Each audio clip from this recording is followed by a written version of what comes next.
10 years, it's not luck. Even when we down, I gotta get my pockets up. Everything we got, I'm needing more, it's not enough. When they see this shit, I swear I got them looking shook. I gotta Welcome back to Relentless. I'm your host, Cole Maurer. This podcast is all about the relentless pursuit of our lives in different aspects, business, health, and fitness, and more. I aim to be relentless in all things, and I'm here to share that with you. Today's episode is about keto in the backcountry. More importantly, my macros in the backcountry. We're discussing that. Was it possible to eat clean? Could I meet my macros? Could I be keto? Did I starve? Those are the things we're going to talk about today. So welcome back. Appreciate you being here. Episode number 3. So we'll dive right into this topic. First, I just want to do a quick little recap for you so that you know what I'm talking about. If you've followed along, if you've listened, first of all, thank you. Second of all, you may know that I just went on a backcountry mule deer hunt. And actually, that video is out now on my YouTube channel. It's my YouTube channel, Cole Maurer, just my name. I'll try to put it in the show notes if I remember that. But definitely there's a link there to my YouTube channel anyways if you want to go check it out. But I've released that video and it's out now for you to view. So you could view the whole hunt if you'd like to view that, and that's your type of thing.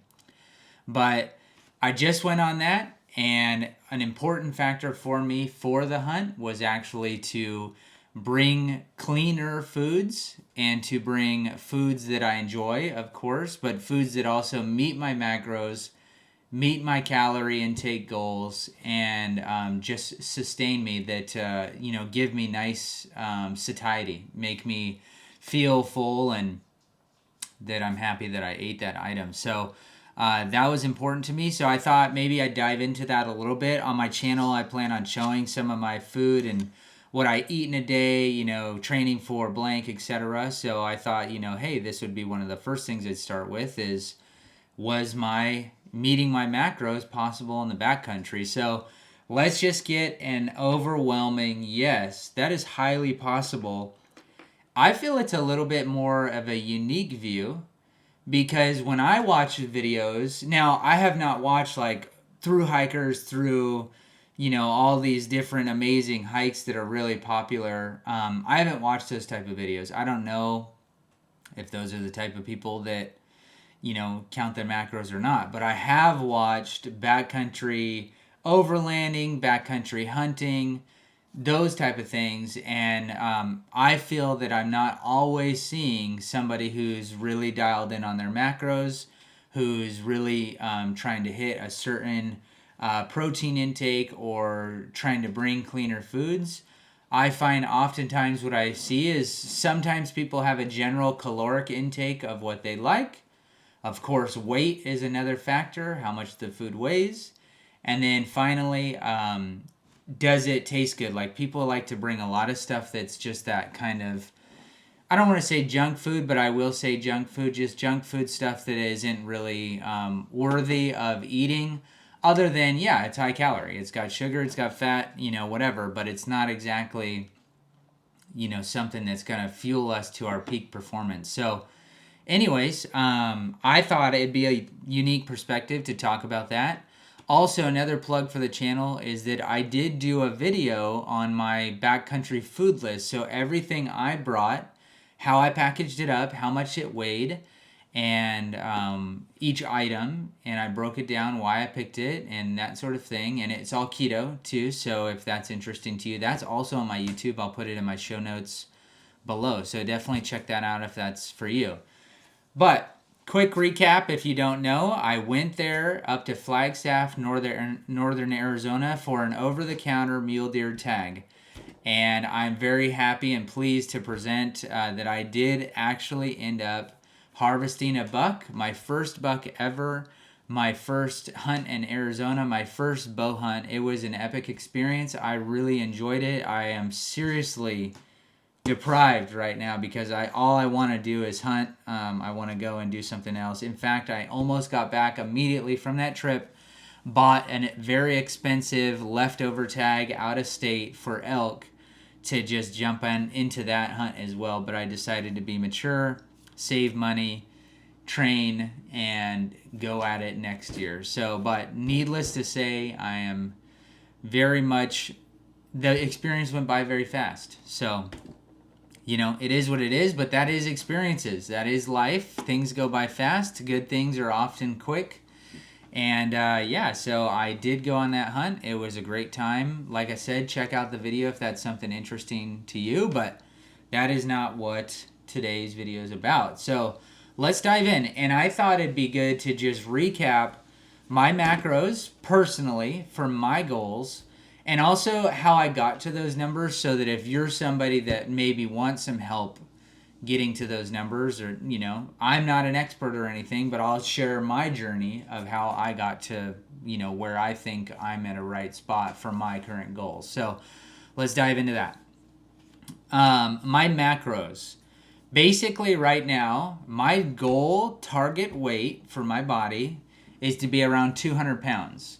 Now, I'd like that weight to be 200 pounds of mostly muscle. Right now, it's not mostly muscle. Right now, I'm still at about 29% body fat. So I'd really like to recomposition that into something more like a 15% body fat range, 15 to 17, somewhere around there, and have a lot more lean mass on me that equates to around 200 pounds. So my goal weight is 200 pounds. And in fact, I just went on the scale a few days ago, and I'm 204. So I'm very close to that goal weight, but the recomposition I am not very close to. I still have many, many steps and time and effort to be put in to reach that goal. But the reason I bring up my target weight is because it's ideal to eat at least 1 gram of protein per pound of target weight. So in my case, that'd be at least eating 200 grams of protein per day. That's an ideal protein amount. Now, you can always bump that a little bit. I think there's a law of diminishing returns at a certain extent. Like, you can't just eat 500 grams of protein and expect you're going to get jacked tomorrow.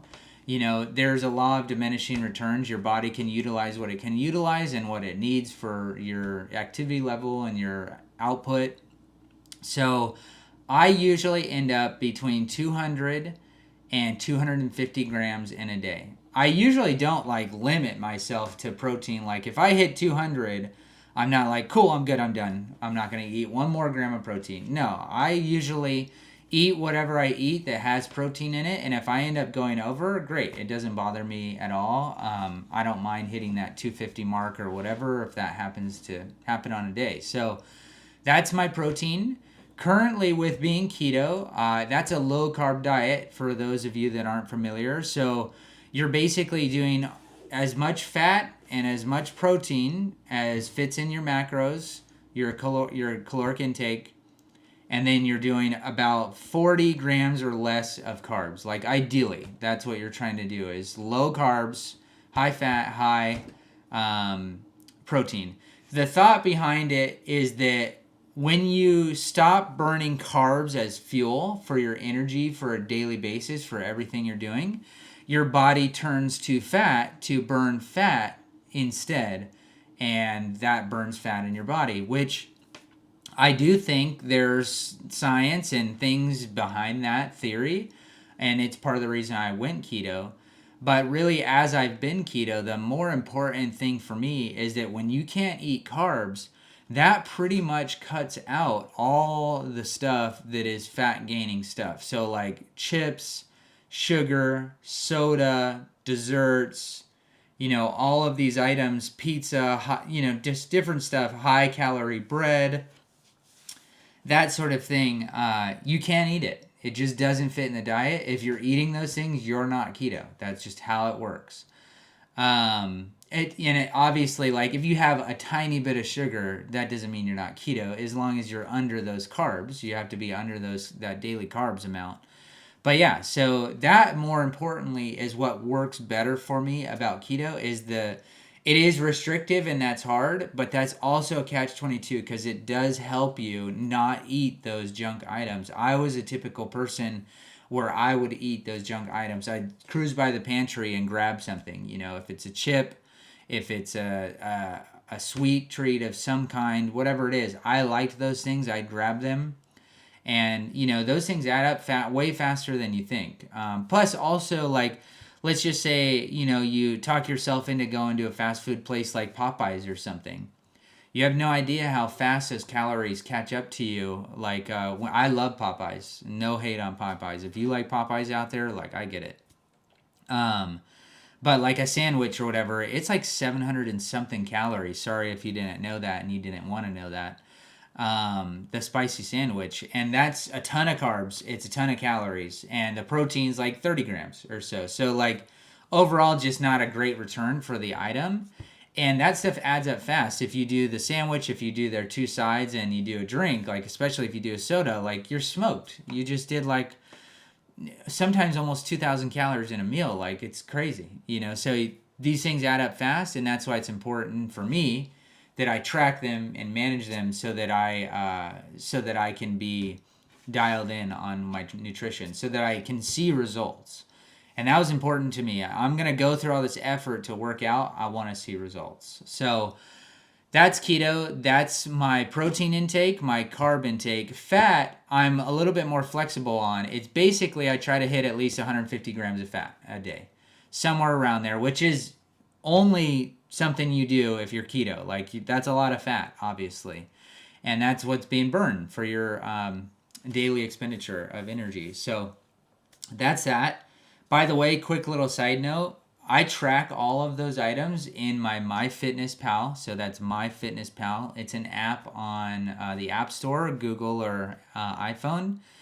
And it's free. You have to deal with ads on there when you use the free version, but it's worked great for me. I have had the paid version in the past. It is nice to have it.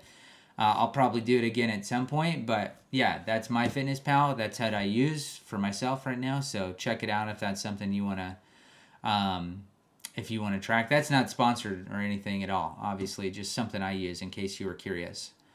So the next thing in relation to my macros is I need to define my caloric intake, my goal of how much calories I need to take in versus what I'm expending. And the very first part to start is your BMI. That's your basal metabolic intake. That's your, that's what you burn by just living, which is beautiful. Like, when you think about eating a bad diet and working out, sometimes you eat that Popeyes, like I said, it's like 1,500 calories. And you go to the gym and your Apple Watch tells you that your run you just did for 30 minutes was like 300 something calories. You realize quickly that out training a bad diet is very hard, and most would say impossible. But the beautiful part about us is that we have that daily burn happening just by living, by our heart pumping blood, by being in a coma. Basically, we are burning calories, so that's a blessing. Thank God for that. So we have to find that rate, though. How many calories are we burning just by existing? So we find that base rate, and then we also factor in our usual amount of activity, and that's how I kind of come to my base. And my base for me is around 2,000 calories. That's what I'm burning pretty much every day at a minimum. And then you add more activity on that, more strength training, more runs, more whatever. And you sort of start to see, okay, how I'm going to be in a deficit here. I'm going to be in a surplus here. You learn your calories, but you at least know your base. You always want to start there. So my base is about 2,000. And just a quick tip for you on finding this information for you. Honestly, I'm not a huge fan of AI. The way people talk about AI is so overrated to me. It's just like how people mention all kinds of things, like the internet boom, like electric vehicles in the stock market, just these different things, the metaverse, whatever. The hype comes around them. People start saying jobs are going to be lost because of them, and some jobs may be lost because of them. But the opportunity still stands, and that's what frustrates me about those topics, and that's just a side little rant. But AI is how it's really a blessing in some ways. I love it because when you Google something, you Google, like, how do I know my basal metabolic rate? And it tells you, like, here's how you can figure it out. But the nice thing about like ChatGPT or a program similar to that is you can have a conversation in a sense. You get that piece of information and then you say, okay, great. What if I'm doing this amount of activity? What if I also happen to like to swim every day? What if I strength train in the mornings and whatever? You can have this dialogue with the AI and it can pump out more results that are more finely tuned to the question you're asking. So that's my pro tip for you, is to go and use a program like ChatGPT and ask them, what's my basal metabolic rate? ChatGPT is going to ask you for some information. You're going to provide it your height, your weight, your activity level, your age, that sort of thing. It's going to pump out your BMI, and then you're going to tell it your goals. I want to be this amount of weight. I want this amount of lean mass. I want this. And it's going to, you can build a sort of tailored program there, finding your calories and what's best for you. And that's what I did for myself. Now, just a disclaimer, I by no means think that that is a replacement for a professional like a trainer or a diet coach or a nutritionist. Those people, they've done a lot of research. They know what works. They've seen a lot of examples. They're going to be good results. So if you have the money to do those people, like to work with those people, I think that's going to be your best bet in determining those things. So do that if that's something within your abilities, but for me it wasn't. So just a quick little AI program is what I've been running so far. And then I basically am just checking it. Like every month I check my same on the same scale. I get the same body fat. It's in body at lifetime. I get same body fat, same weight, same stats, and then I just plug that in and I track it. Am I going towards the goals I want to go towards? And if yes, then great. What I'm doing right now is working well. If not, great. I probably need to ask ChatGPT some more questions and see why I'm not getting the results that I expect to get with this plan. So, quick little note on that. Sorry about that. So, where I was at is that based on my little plan that I made, I'm around 2,400 calories a day. That's what I'm trying to hit. And that was my typical goal. However, with hunting, especially backcountry hunting, you're carrying a heavy pack every day. You're doing a lot of movement. I was probably hiking at a minimum 5 miles a day and sometimes more. Especially the day where I was trying to find my animal, I was hiking everywhere. It took me a long time. So I decided for hunting, just for that temporary period, I was going to bump up my calories to 3,200. And that's what I did. That's where I stayed at. So my hunting calories were 3,200. And that worked out good for me. And we're going to talk a little bit more about that. Next thing I wanted to talk about is some of the stuff I brought. So when you're keto, I think some people may not know what to do for backcountry food, because when you're keto and you look up keto food that's like long lasting, that won't perish, you'll get like beef jerky, you'll get like protein bars, cheese, sometimes like dried cheese, people will comment different things like that, and nuts, whatever. But all of it doesn't sound like super satiating, like super sustaining.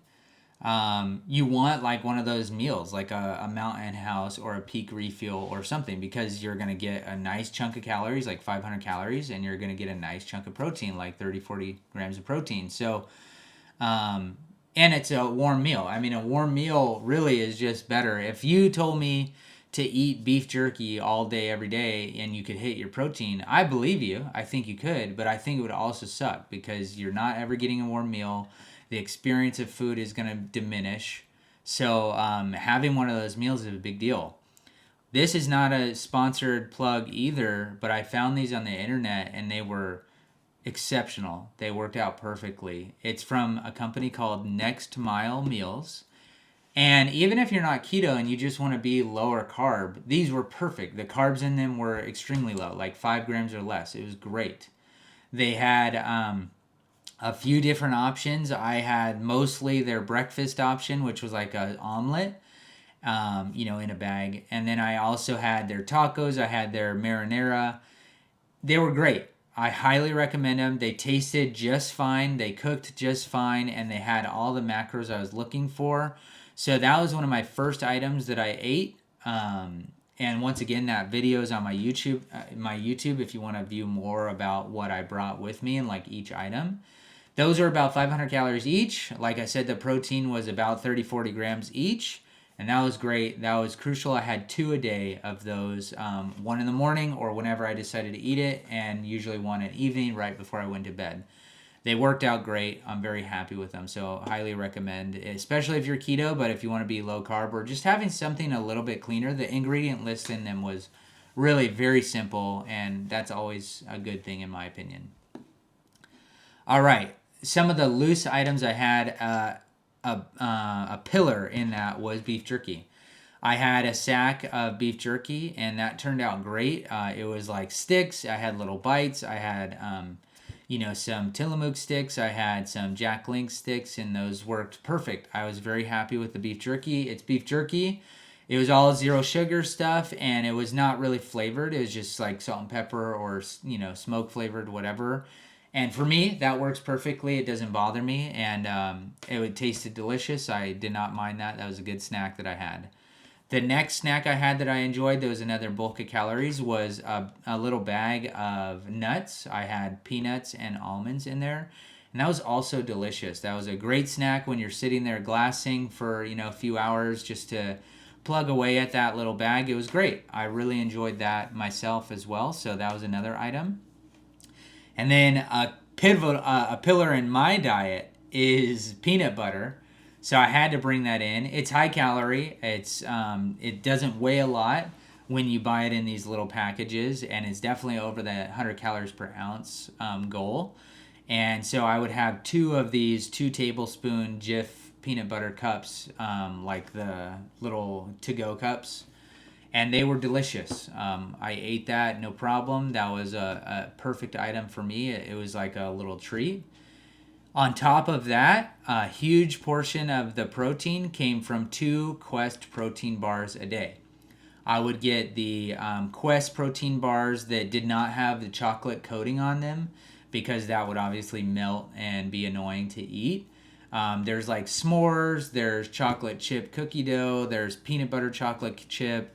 And they're just those bars, they're typical protein bars, and they were about 20 grams of protein each and like 300 calories, I think. Not bad on the calories, like to get you some more extra calories. And I had 2 of those a day, and those were delicious. And let me think here, what else did I have?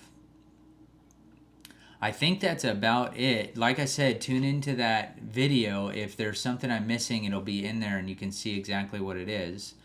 Aside from those items, I had a few drink items. I had Element, which every podcaster and YouTuber has talked to you about. And I'm going to talk to you about it as well. The only bummer is that nobody's paying me to talk to you about it. Element, it was great. I've had it before, especially in their cans. I think it's extra delicious because it's carbonated, and I really like that. But yeah, just the little packets. They're tiny. They taste delicious. They have 0 sugar. They have a high amount of sodium. They have magnesium, potassium. Great electrolyte mix. I think they taste well for me. Taste good for me, so I'd highly recommend those. I use those every day that I felt I needed them, because I showed in my video the macros and the micros of my loadout of food.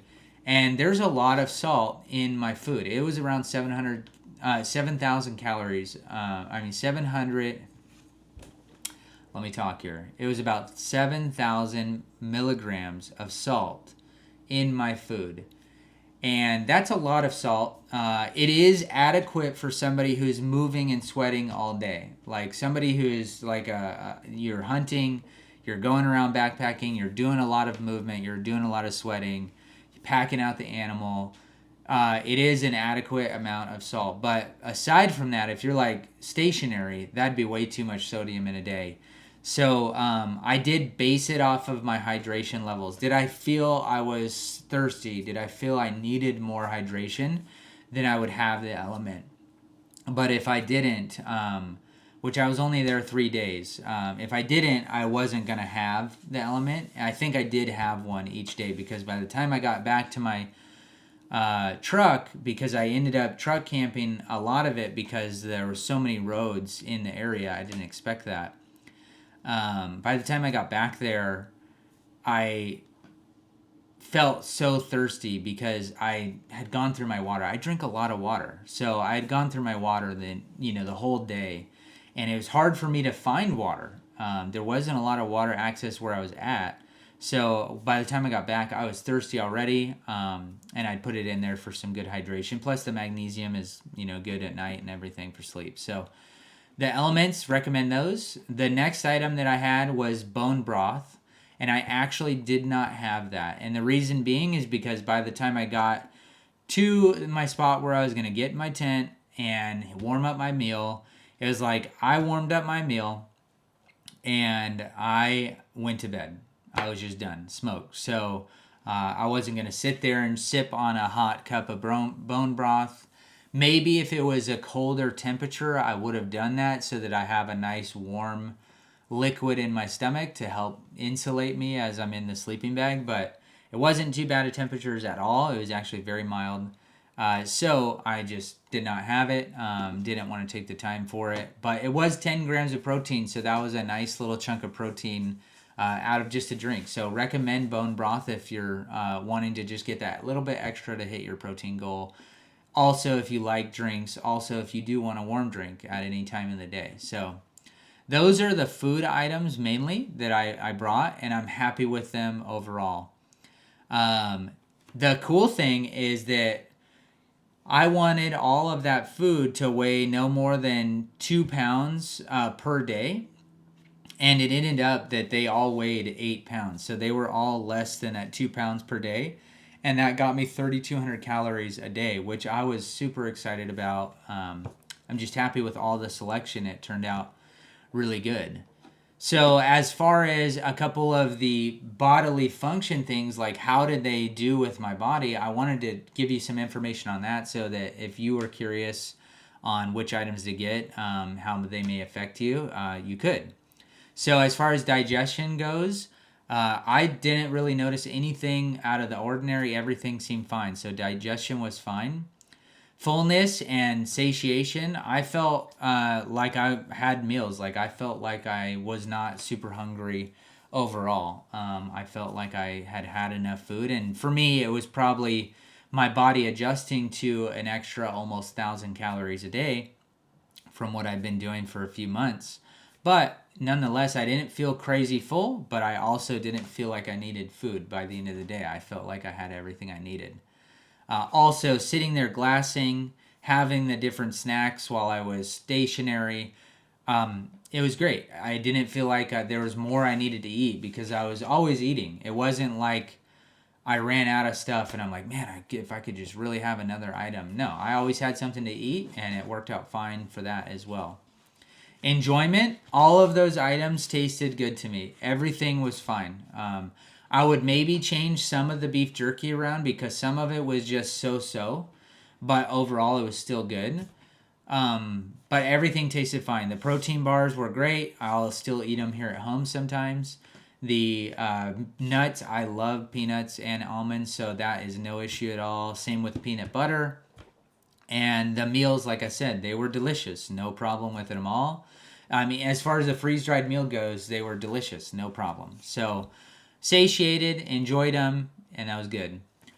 Like I just mentioned, the biggest thing I learned for this is I have a challenge with water.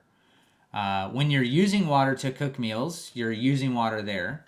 But then as I'm hiking around, I'm a heavy sweater. I will sweat a lot no matter what.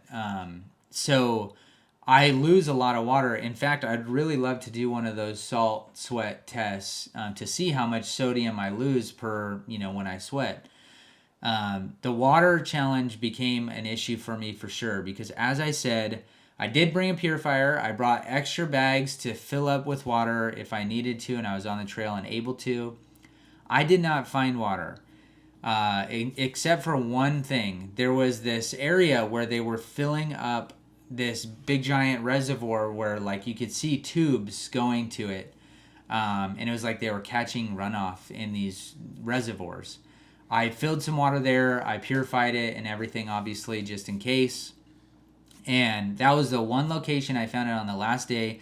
But where I was at, there was not like a creek or a stream or whatever that was like easily get to. Anything that looked like water was like 5 miles plus, a lot of the time.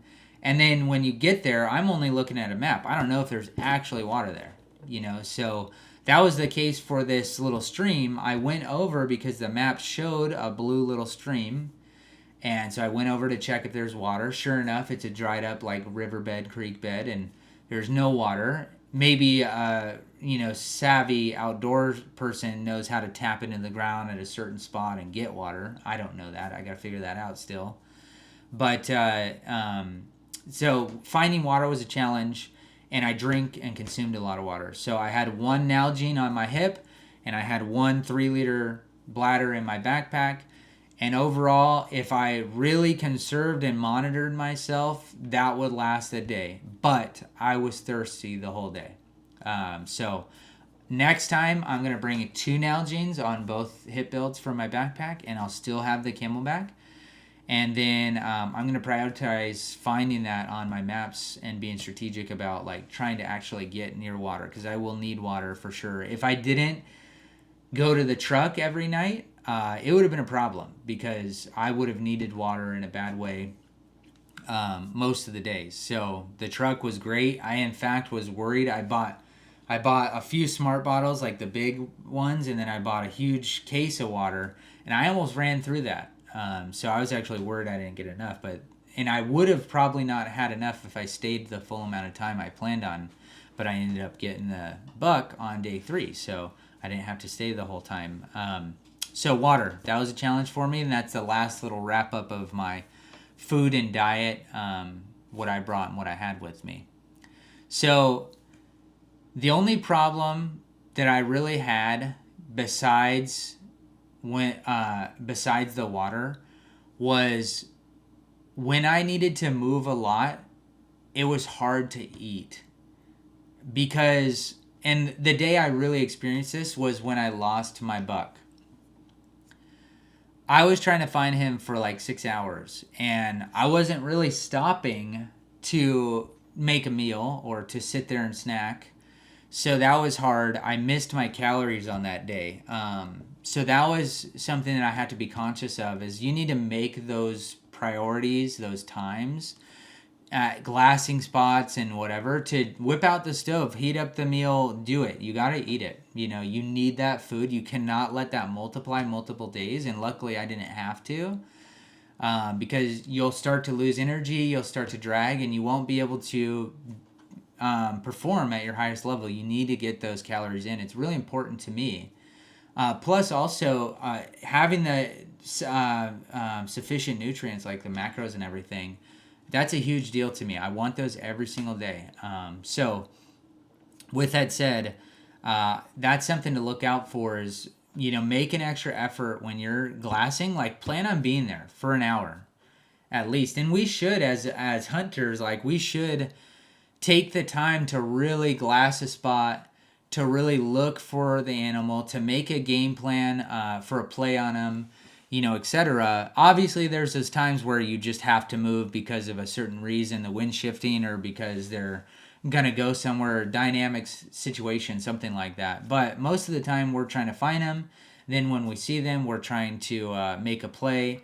And those are times, sit there, plan on sitting there, and have a moment to glass. Plus, during the day, animals aren't as active as much, so we should be taking the time to rest and not being hiking around and everything, and preserving some of that energy for the morning and evening when they're the most active, and when we might actually have to pack something out. So that was a thing that I learned from this trip, and I'll have to be conscious of that going forward.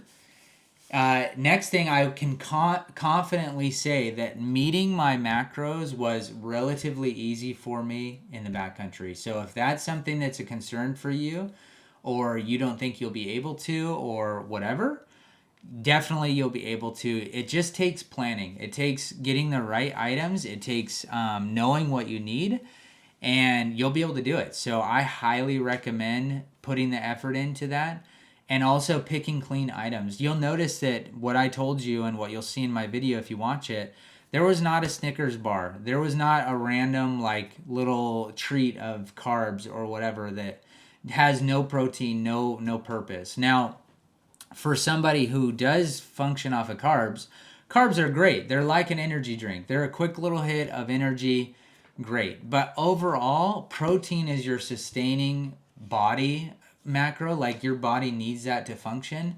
Fat is a great thing to put in your body. In fact, to survive, those are the two things you need, protein and fat. You do not need any carbs at all. So I recommend just planning those items. Pick what's good for you. Pick clean items.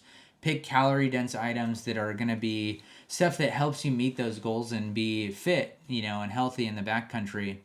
And it doesn't have to be like a chunk of broccoli. Obviously, it wouldn't be. What I mean that is for a dramatic effect, like not being fit, but choosing clean items, choosing stuff that's going to have good macros for your goals. So that was an easy thing for me to meet. It was crucial for me. I felt it provided my body everything that I needed to fuel. I didn't really feel lacking or anything. Sleep was fine. Everything was great. So I challenge you and recommend that to you. So on your next trip, or even if your next few weeks at home, I challenge you to take this into account. What am I eating every day? What are my important goals? What are my calories? What are the macros that I want to hit? And I challenge you, try it. Eat it for yourself. See if that diet works for you, because it's great. I really feel that I feel better overall as a person, like my body, when I have these sufficient macros and I've eaten mostly clean items. And like clean items is stuff that's like that one ingredient. Like you have steak, broccoli, lettuce, one ingredient most of the time, less processed stuff. And obviously here in the backcountry, processed is the name of the game because that's what is preserved. And you can't just bring a steak back there very easily without it going bad. So, but I mean at home, try to eat those clean items, learn your macros, learn your calories, and try to stick to that. I can testify for you in case you're curious or you're doubting how well it works. I can testify for you that with my activity level and the past 3 months, I started out at 232 pounds, and right now I'm 204 pounds. So, and that is with diligently meeting my macros, diligently eating my calories, and doing my workouts every day. So I challenge you to think of these things on your next trip, your next hike, your next hunt, or just at home, your next few weeks at home. Give it a shot. Skip the Snickers, skip the different things for the backcountry. Just bring the stuff that helps you achieve your body's nutritional needs. So that's how the keto and the clean and the macros, I don't know why I'm saying but that's how those items worked for me in the backcountry, and it will definitely be part of my plan going forward. There is not really anything that I would adjust about my diet from this trip going into the backcountry. Everything felt fine. The only thing that I would change is, like I said, maybe a little bit of the beef jerky I'd swap out for a different flavor or like a different brand of beef jerky. But even that was still plentifully edible. That's not a word. Even that was still highly edible and fine. So that's all I've got today. Go eat something good today, and that's it. So I appreciate you being here. You've been listening here to Relentless. It's been a pleasure to be your host. Remember, this life is built. It's not born.